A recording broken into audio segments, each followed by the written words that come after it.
우리가 2023년 시작하면서 민수기 말씀을 묵상하기 시작했습니다. 1월부터 시작했는데요. 중간에 잠깐 마태복음 했지만 이번 주까지 해서 이제 민수기가 끝났습니다. 민수기는 제목만 보면 백성의 수를 세웠다 이런 이름이지만 우리가 이제 묵상한 대로 민수기 말씀에는 광야를 통해서 이스라엘 백성을 새로운 민족으로 또 하나님의 백성으로 거듭나게 하시는 하나님의 은혜와 섭리를 기록한 책이 민수기라고 할 수 있습니다. 말 그대로 오합지졸로 애굽에서 나왔던 그 이스라엘 백성들을 광야에서의 수많은 실수와 실패를 거쳐서 이제 새로운 세대, 새로운 공동체가 되어서 하나님이 약속하신 가나안 땅으로 들어가는 그 과정을 기록한 책이 이제 민수기라고 할 수 있습니다. 그래서 민수기에는 단순히 숫자만 센 게 아니고요, 어떻게 그들이 하나님의 백성으로 새로운 세대로 준비되어 갔는가 하는 것을 보여주는 그런 말씀입니다. 그래서 민수기 26장에 보면 인구조사 내용이 나옵니다. 그러니까 처음에 한번 했는데 26장에서 다시 인구조사를 하면서 이제 그들이 이전 세대와는 다른 새로운 세대가 되었다라는 것을 선포합니다. 그리고 이제 그들이 가나안 땅, 약속의 땅에 들어갔을 때에 그들이 반드시 기억해야 될 중요한 원리들을 이제 말씀하시는 내용이 그 다음에 이어집니다. 26장, 27장에 보면 인구조사와 가나안 땅에 들어갔을 때에 그 땅을 분배하는 원칙에 대해서 이야기하죠. 인구 수대로 땅의 크기를 결정하게 하고 땅의 위치는 제비를 뽑아서 하나님이 주시는 대로 받도록 그렇게 합니다. 그러니까 공평하게 사람의 숫자만큼 땅의 넓이를 정해주시고요, 또 땅의 위치는 서로 싸우지 않도록 하나님의 방법대로 제비를 뽑아서 주는 대로 받는 이제 그런 원칙으로 땅을 이제 분배하게 하십니다. 그리고 28장부터 30장까지 보면 광야나 가나안 땅이나 어디서나 그들에게 가장 중요한 것은 하나님과의 교제라는 것을 알게 하시기 위해서 그들이 지켜야 되는 제사와 절기에 대해서 말씀하죠. 매일 드리는 제사, 또 안식일의 제사, 또 매월 초하루에 드리는 제사, 그리고 6월절부터 장막절에 이르는 모든 절기들을 쭉 이야기하면서 그 절기를 어떻게 지키는 방법을 이야기합니다. 왜 이 얘기를 하시는가 하면 그들이 가나안 땅에 들어갔을 때에 가장 중요한 것은 하나님을 만나는 것, 곧 하나님과 교제하는 것, 하나님과의 관계가 제일 중요하다. 그래서 너희들이 이 제사하는 것 잊지 말아라. 왜냐하면 제사는 하나님을 만나는 일이기 때문에 그렇습니다. 제사와 절기를 통해서 하나님과의 관계가 중요하다는 것들을 이야기하셨습니다. 다 기억나시죠? 지금 무슨 얘기 하나 싶으신 분이나 오늘 이 얘기 처음 듣는데요, 그런 분 있으시면 회개하셔야 됩니다. 주일만 나와서 예배 드리면 모든 신앙생활 다 하는 게 아니죠. 우리 지난 주일날 말씀 나눴잖아요. 우리 체육대회 때 말씀 나눈 것처럼 하나님은 매일매일 우리와 만나고 싶어 하십니다. 특별한 절기 때에 특별한 예배 드리는 것도 좋지만 하나님 뭐라 그러세요? 그런 제사 드리기 전에 뭐 하라고요? 매일 드리는 제사 빼먹지 말아라. 매일 드리는 제사 먼저 하고, 그리고 안식일을 지키든 초하루를 지키든 절기를 지키든 지켜라. 그게 하나님의 방법이었습니다. 그러니까 다른 어떤 것보다 제일 우선하고 중요한 게 뭔가 하면 매일의 상번제, 매일 하나님을 만나는 겁니다. 이건 매일 제사 드리라는 얘기가 아니라 매일 하나님과의 만나는 이 관계가 중요하다는 겁니다. 매일 하나님을 찾고 기도하고 하나님의 말씀을 듣기 위해 성경을 묵상하는 것은 하나님을 그래서 가장 기쁘시게 하는 일이라는 것이죠. 주일날 와서 예배 드리고 일주일 동안 하나님과 상관없이 사는 것, 하나님 원하시는 모습이 아니라는 겁니다. 매일매일 하나님을 찾고 만나고 기도하고 말씀 듣고 또 말씀대로 순종하는 그 삶이 가장 중요한 일이라는 것을 하나님 민수기를 통해서 말씀하십니다. 혹시 느슨해지셨거나 포기하신 분이 있다면 다시 결단하시고 매일매일 하나님을 만나는 그런 복된 삶이 될 수 있기를 주님의 이름으로 축복합니다. 축복합니다. 네. 특별히 민수기에서 우리가 또 꼭 기억해야 될 중요한 사건들이 몇 가지 있습니다. 그 중에 하나가 이제 불뱀의 재앙으로 이스라엘 백성들이 다 죽어갈 때에 하나님이 놋뱀을 만들게 하신 것이고, 그 놋뱀을 쳐다보는 사람들은 다 살아나게 하신 일들이 있었습니다. 기억나시죠? 네. 이 사건이 왜 중요한가 하면 이 사건을 통해서 구원자가 되시는 예수님의 십자가의 은혜를 깨닫게 하시기 때문에 그렇습니다. 놋뱀을 달아놓고 그거 보는 사람은 살 것이다 말씀하시고 그대로 행하신 것처럼, 예수님의 십자가에 달리신 예수님을 바라보는 사람들은 멸망하지 않고 영원한 생명을 얻게 하시는 그 은혜를 깨닫게 하신 것이죠. 그래서 하나님은 민수기 말씀을 통해서 단순히 이스라엘 백성들이 광야에서 어떻게 지냈느냐, 또는 가나안 땅에 들어갈 준비를 어떻게 했느냐, 이 얘기만 하시는 것이 아니고요, 우리를 향한 하나님의 구원의 계획이 무엇인지, 또 구속의 원리가 무엇인지를 가르쳐 주신다고 볼 수 있습니다. 오늘 말씀도 바로 그러한 말씀 중에 하나입니다. 민수기 35장은 레위 지파의 기업의 분배에 대한 말씀으로 시작합니다. 다른 지파들은 다 제비를 뽑아서 또 백성의 수대로 땅을 이렇게 나눴습니다. 근데 레위 지파는 땅을 따로 받지 않죠. 땅이 없습니다. 왜냐하면 하나님께서 그렇게 말씀하셨기 때문에 그래요. 하나님의 일을 맡은 대신에, 하나님을 섬기는 일을 하는 대신에 땅은 없다. 너희는 따로 기업을 받지 않는다. 내가 기업이다. 이렇게 이제 말씀하신 것이죠. 대신에 이스라엘 전체에서 48개의 성읍을 받습니다. 그러니까 12지파니까 기본적으로 한 지파에 4개씩 돌아가는데요, 딱 그렇게 떨어지진 않습니다. 왜냐하면 많이 받은 지파는 많이 내야 되니까, 유다 지파 같은 경우는 이 레위인들의 성읍이 더 많습니다. 그리고 이제 적게 받은 지파는 땅이 적으니까 레위인에게 주는 성읍도 작은 경우들이 있습니다. 어쨌든 48개를 따로 레위인들에게 주게 되고요, 그곳에서 살게 합니다. 그게 이제 35장 1절부터 8절까지 나오는 내용입니다.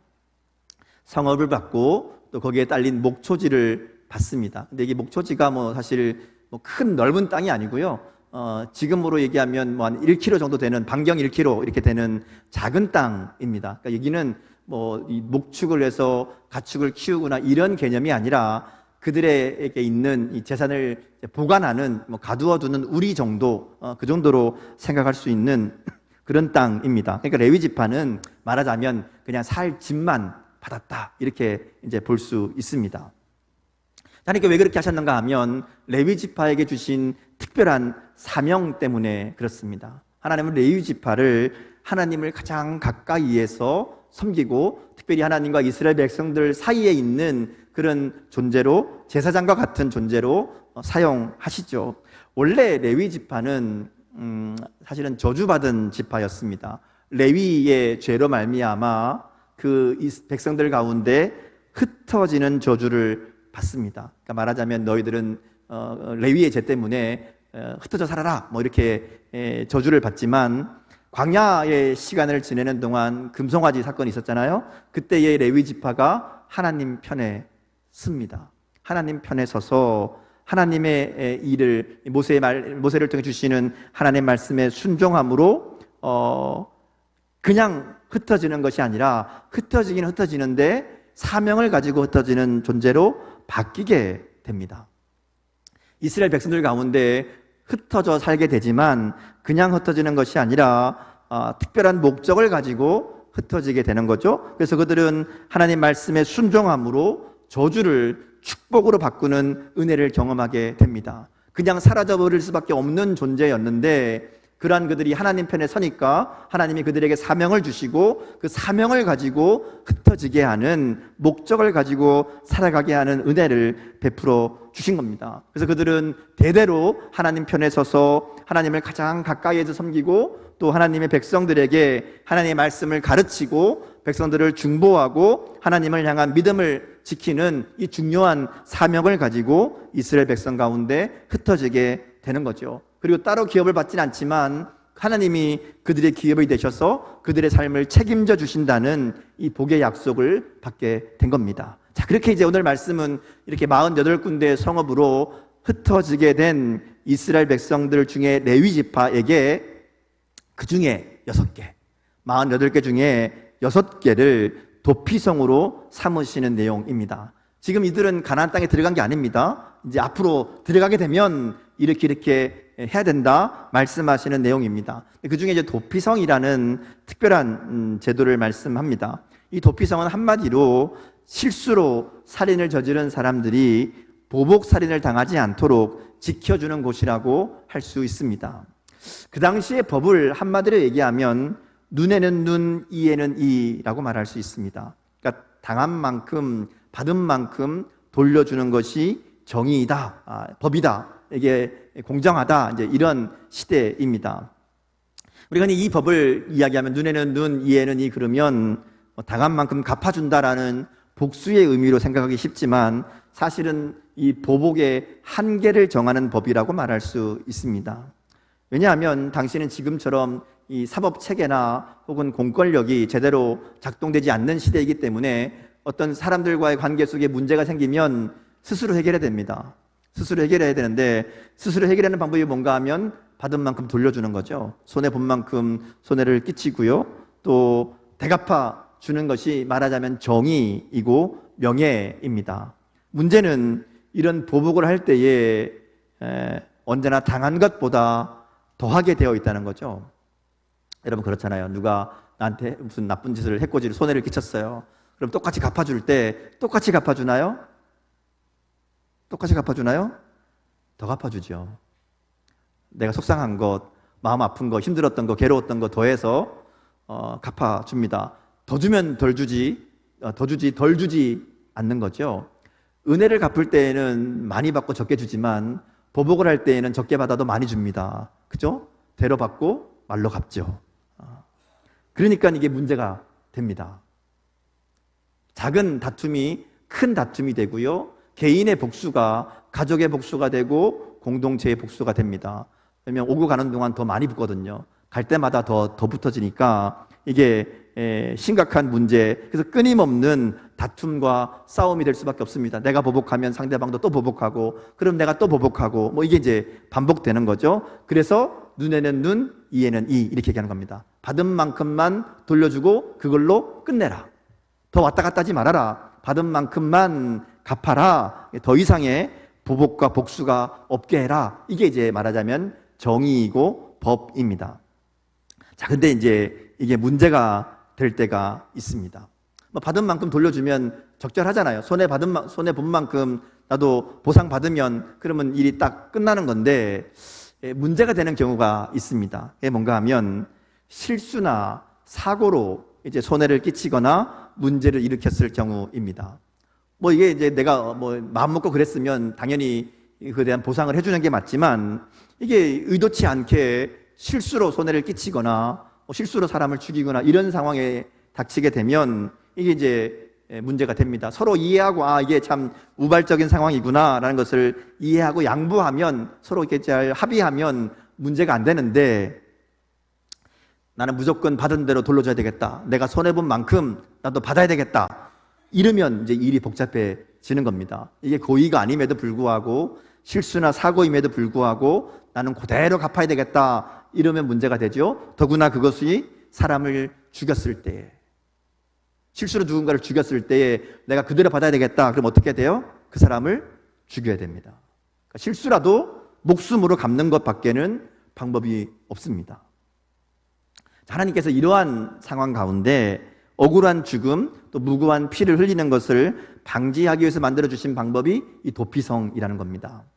또 도피성에 대한 말씀은 사실 성경에 여러 군데에 나옵니다. 출애굽기 21장에 처음 이 도피성에 대한 이야기가 있고요. 오늘 우리가 읽은 민수기 35장에 이 도피성의 목적과 원리에 대해서 잘 설명해 주십니다. 신명기 19장에 보면 다시 한번 이 도피성을 만드는 것에 대해서 얘기하고요. 여호수아 20장에 가면 또 나옵니다. 왜 이렇게 자꾸 나오는가 하면 중요하거든요. 중요합니다. 왜 중요한가 하면 도피성 자체가 중요한 게 아니라 도피성을 통해서 보여주시는 하나님 나라의 원리가 있다는 것이죠. 더 정확하게 말하면 모든 인간의 죄의 문제를 해결하는 이 구원의 원리가 이 도피성에 담겨 있습니다. 그래서 중요하게 다루시는 것을 우리가 보게 됩니다. 자, 도피성의 원리는 간단합니다. 고의가 아니라 실수로 살인을 저지른 사람은 복수를 당하기 전에 도피성으로 피하면 살 수 있습니다. 아까 말씀드린 것처럼 죽음으로 갚아야 되는데 그냥 뭐 가만히 있으면 죽잖아요. 근데 도피성으로 도망가면, 도피성에만 들어가면 일단 살 수 있습니다. 그래서 도피성은 이스라엘 전역에서 누구나 하루 안에 갈 수 있도록 골고루 배치되어 있습니다. 6군데가 있는데요. 요단 동편에 3군데, 그리고 요단 서쪽 가나안 땅에 3군데가 있습니다. 이것도 북쪽, 또 가운데, 남쪽 이렇게 배치해서 골고루, 그러니까 어느 곳에서나 갈 수 있도록 되어 있고요. 신명기에 보면 그 길을 잘 정비하도록 이정표도 잘 세워놓고 누구든지 도피성 못 찾아서 죽지 않도록 이렇게 하도록 하시는 것을 보게 됩니다. 그리고 도피성에 들어가면 무조건 다 뭐 사는 건 아니고요.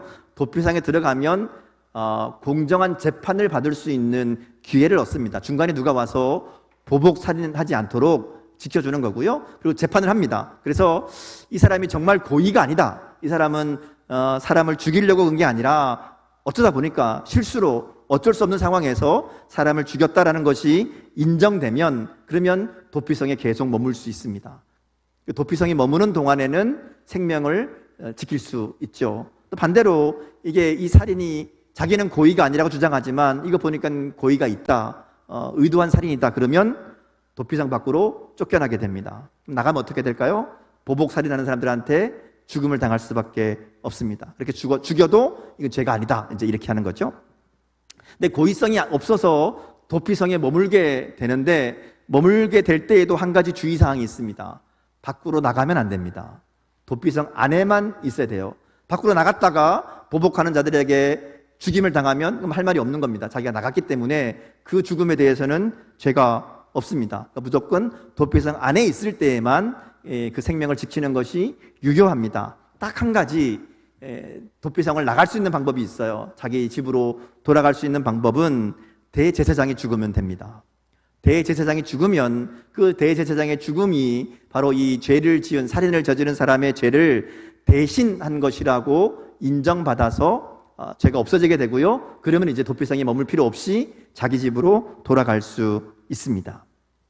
그러니까 이건 이제 죄가 용서받는 데는 똑같이 죽음이, 그러니까 피 흘림이 필요하다는 원리를 이야기하는 겁니다. 특별히 대제사장은 이스라엘 백성의 죄를 대신하는 그런 속죄의 사역을 담당하는 사람이기 때문에 이 대제사장이 죽었을 때에 그 죽음이 그런 죄를 저지른 사람들의 피 흘림을 대신하는 것으로 간주해서 대제사장이 죽으면 그러면 이제 사면되고 집으로 돌아갈 수 있게 되는 겁니다. 자, 이런 이 도피성의 원리를 보면 예수님의 대속의 은혜를 발견하게 됩니다. 죄 가운데 살아가는 사람은 누구나 그 값을 치러야 됩니다. 근데 예수님께서 십자가에 달려 죽으심으로 우리의 그 죄값을 대신하신 것이죠. 이 도피성이 바로 그러한 이 예수님의 대속의 은혜를 그대로 보여주는 그런 말씀이라는 겁니다. 그래서 도피성 말씀을 읽으면서 몇 가지 중요하게 기억해야 될 게 있습니다. 첫 번째는 죄는 반드시 그 값을 치른다는 겁니다. 하나님이 그냥 용서하지 않습니다. 죄에 대한 대가가 있습니다. 고의가 아니라고 하더라도 무조건 용서받는 것이 아니라 도피성에서 제한된 삶을 살아야 되잖아요. 나름대로 말하자면 그게 벌이 될 수 있습니다. 그랬던 것처럼 우리가 예수님의 은혜로 구원받지만 그냥 용서받은 게 아닙니다. 우리는 그냥 받았지만 누가 대신 값을 치렀어요? 예수님이 값을 치르셨습니다. 예수님의 생명으로 우리의 죄값을 치르신 겁니다. 우리가 그냥 아무것도 한 것 없다고 해서 그 죄가 그냥 없어진 게 아니라 예수님이 그 생명으로 값을 치르셨기 때문에 우리의 죄가 용서함을 받은 것이고요, 자유함을 얻은 겁니다. 그래서 구원을 하나님의 은혜라고, 하나님의 선물이라고 말하는 이유가 여기에 있습니다. 우리 이것이 하나님의 은혜라는 것을 잊지 말아야 된다는 것이죠. 그리고 이것이 하나님의 은혜라는 것을 아는 사람은 예수님의 대신 죽으심으로 구원받은, 내가 치러야 될 값을 예수님이 치르셨다는 것을 믿고 고백하는 사람은 예수님 안에 머무는 삶을 살게 됩니다. 더 이상 죄 가운데 머무는 삶이 아니라 은혜로 우리를 구원하신 예수님 안에 머무는 삶이 되어야 됩니다. 그래야 안전하다는 것이죠. 죽음의 위기를 넘겼다고 해서 도피성 바깥으로 나가면 어떻게 돼요? 죽을 수밖에 없습니다. 힘들고 불편해도 무조건 그 안에 있어야 됩니다. 오늘 우리의 삶도 마찬가지입니다. 예수님을 믿고 구원받아서 우리가 제사함을 받고 생명을 얻었다고 해서 그냥 내 마음대로 살면 그 생명이 보존되는 게 아닙니다.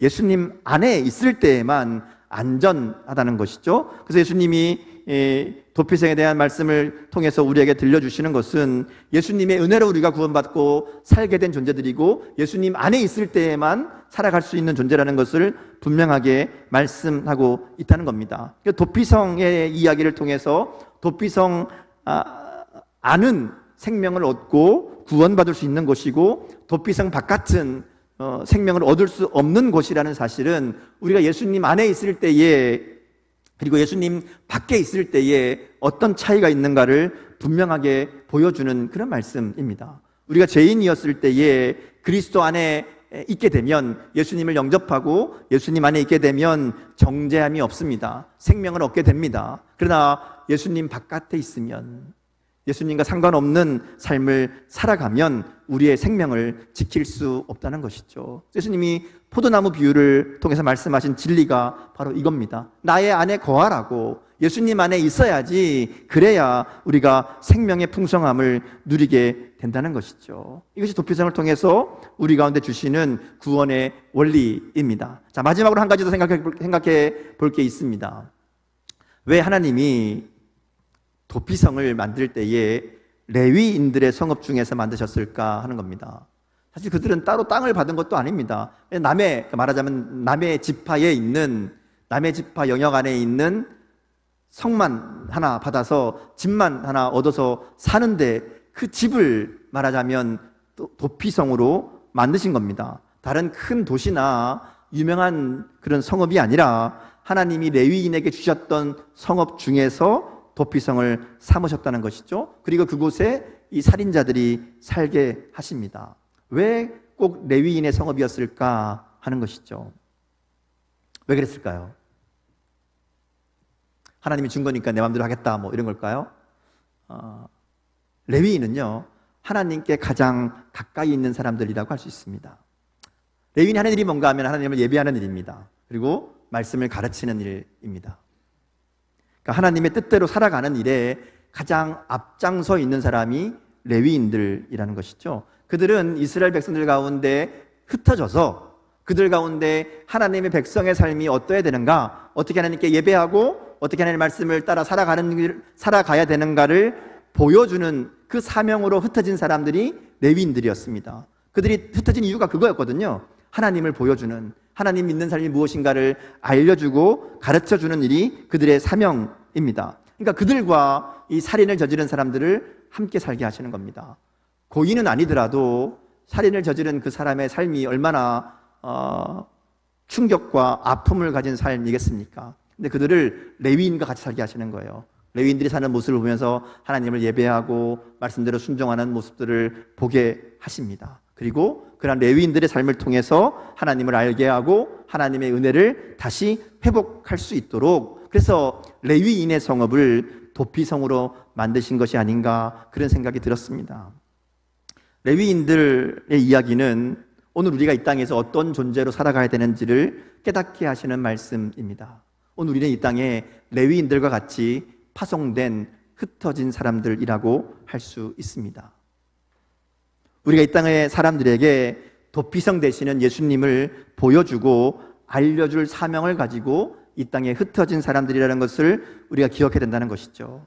레위 지파가 이스라엘 백성들 가운데 흩어져서 하나님만 의지하고 하나님 말씀대로 살아가는 삶을 통해서 이스라엘 가운데 하나님의 함께 하심을 알게 했던 것처럼 오늘 우리의 삶을 통해서 하나님의 살아계심과 역사하심을 드러내고 이 땅 가운데 많은 사람들이 하나님을 알게 하고 나아가서 하나님을 섬기게 하는 일을 하는 것이 오늘 우리와 또 우리 교회를 향한 사명이라는 겁니다. 그리고 이 땅 가운데 죽을 수밖에 없는, 죽음의 두려움 가운데 살아가고 있는, 영원한 죽음과 멸망에 이를 수밖에 없는 그들에게 생명의 삶을 전하고 가르치고 보여줘야 될 사명이 바로 성도와 교회 가운데 있다는 것이죠. 그러기 위해서는 우리가 먼저 이 구원의 은혜를 기억하고 감사와 찬송으로 날마다 하나님과 함께하는 삶을 살아가야 됩니다. 매일매일의 삶이 하나님의 은혜로 살아가는 삶임을 우리가 고백하고 또 보여줄 수 있어야 된다는 것이죠. 그리고 그러한 우리의 삶을 통해서 하나님을 알지 못하는 자들이 우리의 생명의 구원자 되시는 예수님, 우리의 도피성 되시는 그 예수님을 만나게 될 것이고요, 우리와 같은 생명의 은혜를 경험하게 될 것이다 하는 것이죠. 오늘 우리의 사명이 여기에 있습니다. 그리고 우리가 그렇게 하나님의 사명을 따라 살아갈 때에 그 삶의 모든 것은 하나님이 책임져 주시는 그런 은혜를 누리게 하실 줄 믿습니다. 오늘 말씀 앞에 우리의 도피성 되시는 예수님을 우리 다시 한번 붙잡고 예수님 안에 머물기를 결단하고 우리의 삶을 통해서 생명 되시는 예수님을 전하는 그런 저와 여러분의 삶이 될 수 있기를 주님의 이름으로 축복합니다. 함께 기도하겠습니다.